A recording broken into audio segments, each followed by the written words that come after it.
Ikaw yung bata, ako yung tatay mo. Ano ka ba? Vong Navarro ipinaghiganti si Janice de Belen kay Vice Ganda.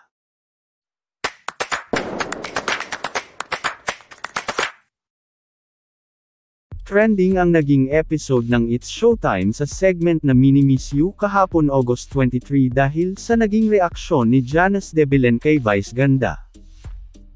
Sa nangyaring kaganapan kasi ay nakisali sa Act and Gan ng Mini-Miss You contest ang mga hurado.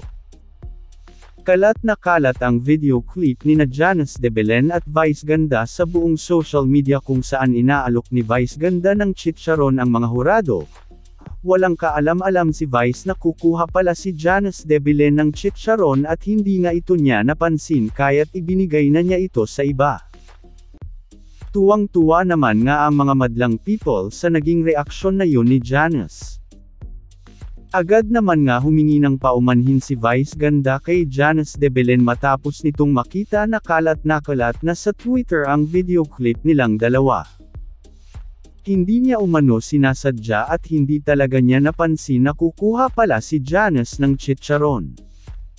Samantala, tila iginant nga ni Vong Navarro si Janice de Belen sa nangyari, kung saan ibinahagi ni Vong Navarro sa kanyang official Facebook page ang video clip na kumukuha si Vice ng pagkain at akmag isusubo na niya ito ngunit kinuha ito ni Vong.